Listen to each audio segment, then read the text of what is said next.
Ballon ডি'র আর Messi যেন একই সূত্রে গাঁথা। বিশ্বকাপের বছরে আবারও আলোচনায় লিওনেল মেসি। গত বছর যে পারফর্ম করেছেন এই তারকা ফুটবলার, তাতে আরেকবার চলে এসেছেন আলোচনায়।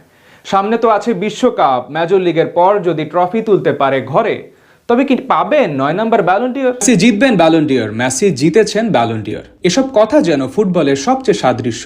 যেখানে খেলোয়াড়রা একটি ব্যালন ডি'র জয়ের স্বপ্নে পুরো ক্যারিয়ার শেষ করে ফেলেন, সেখানে মেসি যেন সবার চেয়ে আলাদা। নেইমার, ইনিয়েস্তা, জাভি, রামোস সহ কত বড় বড় খেলোয়াড়রা কখনো ব্যালন ডি'র ছুঁয়েও দেখতে পারেনি, অথচ মেসি একাই জিতেছেন 8টি ব্যালন ডি'র। শুধু যে ফুটবল ইতিহাসে সবচেয়ে বেশি এটাই নয়, যে কোনো দেশের চেয়েও বেশি ব্যালন ডি'র আছে মেসির নামের সাথে। এটাই হয়তো বলে দেওয়ার জন্য যথেষ্ট ব্যালন ডি'রের সাথে কি সখ্যতা আছে মেসির। নয়তো কি আর প্রথম কোনো ফুটবলার হিসাবে ইউরোপের বাইরে ফুটবল খেলেও ব্যালন ডি'র জয় করতেন? একমাত্র খেলোয়াড় হিসেবে 3টি ভিন্ন ক্লাবের হয়ে ব্যালন ডি'র জয় করতেন। আর্জেন্টাইন খুদে জাদুকর ব্যালন ডি'র যেন ডাল ভাত বানিয়ে ফেলেছেন। তবে 8টি ব্যালন ডি'র জিতেই ক্ষান্ত হচ্ছেন না মেসি। সংখ্যাটা বেড়ে হতে পারে 9। অন্তত 2026 সালের ব্যালন ডি'রের পাওয়ার র্যাঙ্কিং তো সেই গল্পই বলছে। সম্প্রতি goal.com প্রকাশ করেছে 2026 সালে ব্যালন ডি'র পাওয়ার র্যাঙ্কিং, যেখানে মেসির অবস্থান এখন 10 নম্বরে। গত মৌসুমটা ক্লাবের হয়ে কাটিয়েছেন স্বপ্নের মতো। মায়ামির মতো ক্লাবকে জিতিয়ে দেন মেজর লিগের শিরোপা। টানা 2 মৌসুমে হয়েছেন মেজর লিগের সেরা খেলোয়াড়। 2025-26 মৌসুমে 22টি গোল, 19টি অ্যাসিস্ট এসেছে তার কাছ থেকে। এছাড়াও জিতেছেন 2টি শিরোপা। এবছর আর্জেন্টিনার হয়ে খেলবেন 2টি ট্রফির জন্য, একটি ফিনালিসিমা যেটি অনুষ্ঠিত হবে আগামী মাসে। অন্যদিকে আরেকটি হচ্ছে বিশ্বকাপ, যে ট্রফি দিয়ে শেষ ব্যালন ডি'র নিজের করে নেন তিনি। এবার আরেকটি ব্যালন ডি'র আসতে পারে তার, যদি দেশকে জিতিয়ে দেন আরেকটি বিশ্বকাপের শিরোপা। এছাড়াও বিশ্বকাপের আগে ক্লাবের হয়ে লড়াই করবেন 2টি ট্রফির জন্য।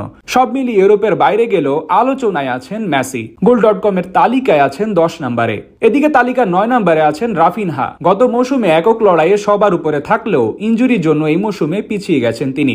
দলকে একটি ট্রফি জিতিয়েছেন এরই মাঝে।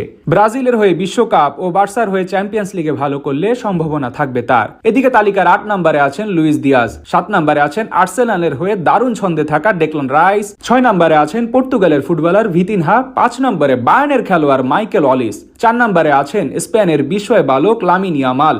3 নম্বরে আছেন এর্লিং হল্যান্ড। রিয়ালের হয়ে দারুণ ছন্দে থাকা এমবাপ্পে আছেন 2 নম্বরে এবং তালিকার সবার উপরে আছেন হ্যারি কেইন। তবে শেষ পর্যন্ত কার হাতে উঠবে এবারের ব্যালন ডি'র, সেটা কেবল সময়েরই অপেক্ষা। মেসি জিতবেন ব্যালন ডি'র, মেসি জিতেছেন ব্যালন ডি'র। এসব কথা যেন ফুটবলের সবচেয়ে সাদৃশ্য। যেখানে খেলোয়াড়রা একটি ব্যালন ডি'র জয়ের স্বপ্নে পুরো ক্যারিয়ার শেষ করে ফেলেন, সেখানে মেসি যেন সবার চেয়ে আলাদা। নেইমার, ইনিয়েস্তা, জাভি, রামোস সহ কত বড় বড় খেলোয়াড়রা কখনো ব্যালন ডি'র ছুঁয়েও দেখতে পারেনি, অথচ মেসি একাই জিতেছেন 8টি ব্যালন ডি'র। শুধু যে ফুটবল ইতিহাসে সবচেয়ে বেশি এটাই নয়, যে কোনো দেশের চেয়েও বেশি ব্যালন ডি'র আছে মেসির নামের সাথে।